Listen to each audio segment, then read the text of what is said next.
এখন তালের সিজন নয়, তারপরেও আমি তালের পিঠে বানাচ্ছি। তো কিভাবে বানাইতেছি, কোথায় পেলাম তাল, তা আপনারা দেখতে থাকুন।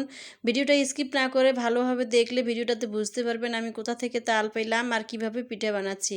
তো হাই এভরিওয়ান, আসসালামু আলাইকুম। আশা করি আপনারা ভালো আছেন। আর তো এই দেখেন তালের পিঠা।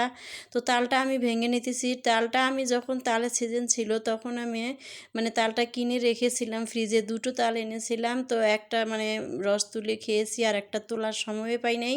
তো এখন দেখেন ফ্রোজেন করে রেখেছিলাম, তালটা বের করে একটু আবার তালটা ফাটিয়ে নিয়ে আবার রস বের করে একটু পিঠে যেহেতু শীতকাল তো পিঠে বানাইতেছি। তো সন্ধ্যাবেলা পিঠা এত ভালো সন্ধ্যের নাস্তা খাওয়ার জন্য পিঠে বানাবো, তো ভালো লাগে তাই খাওয়ার জন্য। তো আমার হাজব্যান্ড বলতেছে তালটা বের করে একটু সন্ধ্যের নাস্তা বানাতো দেখি, কারণ অনেক দিন থেকে তালটা পরে আছে, রসও তোলো না।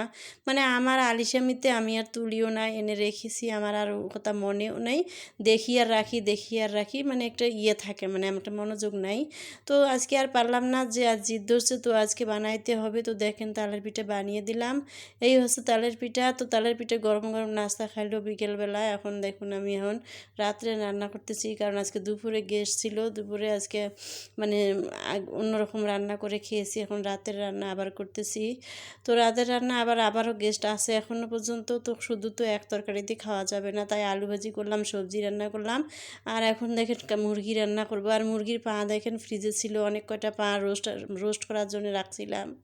তো সেদিন আমি সময়ের স্বল্পতায় ভালো করে পরিষ্কার করে নিতে পারি নাই।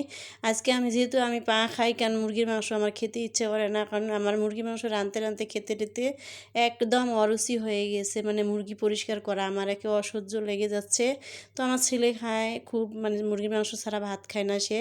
তো যত কিছুই রান্না করি তবে মুরগির মাংস তার থাকতেই হবে।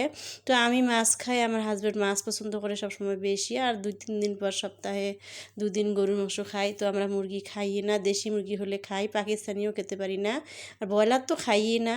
তো এটা পাকিস্তানি ছিল। তো এখন দেখেন ভালো করে আমি হাতে মেখে মশলা একদম সুন্দর করে আজ একটু ভিন্ন ধরনের রান্না করলাম, কারণ মেখে রান্না করলে কালারটা অনেক সুন্দর হয়। আমার মা চাচিদের দেখতাম কখনো মুরগির মাংস পেঁয়াজ ভেজে দিত না, একবারে সব কিছু মেখে মুখে একেবারে শিলপাটার মধ্যে মশলা বেটে এত সুন্দর করে তরকারি রান্না করতো, অনেক ভালো লাগতো।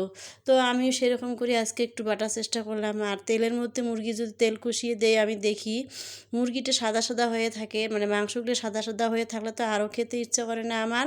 কার কার কেমন লাগে জানি না, আমার কাছে খুবই খারাপ লাগে দেখতে। তাই আমি একটু হলুদ, মরিচের গুঁড়া, লবণ একটু ভালো করে কাঁচা মাংসতে মেখে নিয়ে কষাই, তাহলে মুরগির মাংসের কালারটা অনেক ভালো হয় গায়ে গায়ে।